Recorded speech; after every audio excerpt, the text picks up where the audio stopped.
Growing up in New Orleans, there was something we had called a po' boy sandwich. It's like no other sandwich I've ever had. You could get it with roast beef, you could get it with hot sausage, you could get it with fried shrimp. I mean, this sandwich right here. But there was one element to the sandwich that made it a po' boy, and that was the bread, the French bread. French bread or French loaf has a golden brown crust on the outside, and it's soft and it melts in your mouth. That was the inside. When you pressed down on it and you heard that crunch, but you felt it was like spongy, you knew you had a fresh French bread. I am going to show you how to make that bread. Coming up next on The Sweet Spot.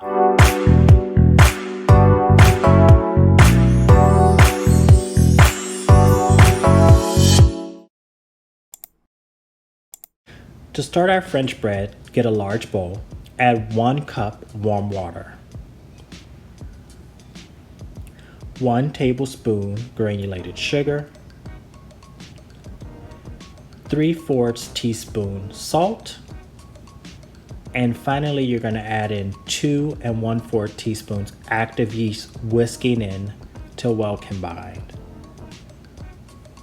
Then get a kitchen towel, cover, and set aside for 5 minutes until you see the yeast foam on top of the mixture.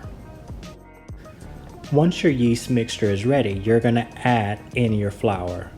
You're going to add in the flour a cup at a time and then stir by hand. When your flour becomes stiff and it's not sticking to the sides of your bowl, it's now ready to knead. It is common that you won't use all 2 3/4 cup of flour. Just gauge it by the texture that you see.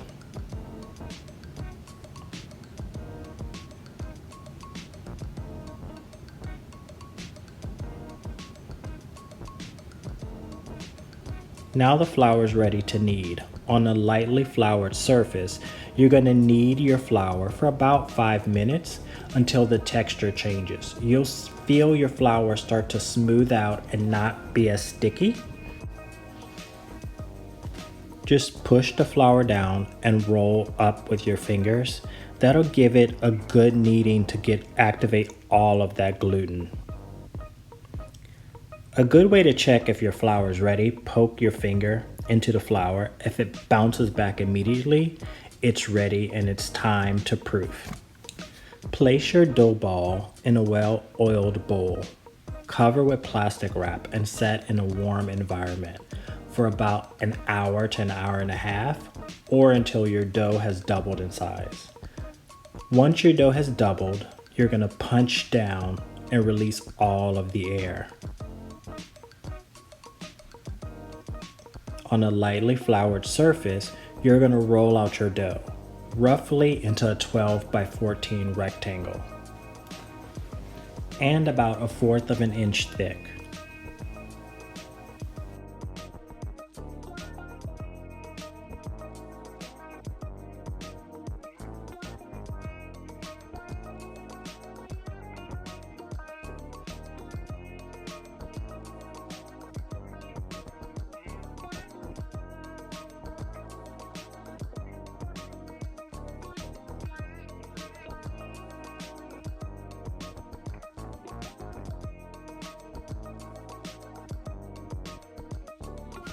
Once you have your rectangle, you're now going to roll the dough up like a Swiss roll, starting with the longer 14-inch side.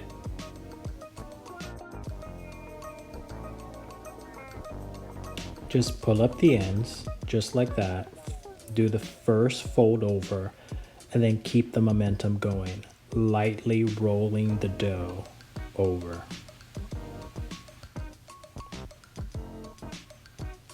Place the seam on the bottom and then tuck in the side. So you just pull the top over, tuck in, and then squeeze underneath the dough. Just pinch it in. And do both sides. Just tuck under and pinch in. Just like that. Once that's done, you're gonna place your now loaf onto a baking sheet and you're going to score the top. You're going to do 4 diagonals across the top with a sharp knife. Just like this. There's 1. Here's 2. There's 3. And there's 4. Now cover your loaf with a clean towel and let rise for about 30 to 45 minutes or until doubled in size. Now it's time to prepare your loaf for baking. Take your egg whites and brush over the entire loaf. Once you're finished with your egg wash, you're going to put your loaf in the oven at 425 degrees for about 20 to 23 minutes. It'll have a golden brown crust on top. It's time to cut into this beautiful golden brown French loaf. Ah, do you hear that crust? Oh my God, it's so good. Look at that structure.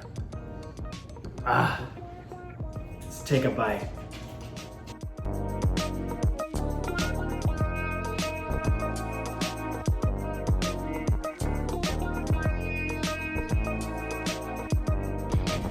Oh.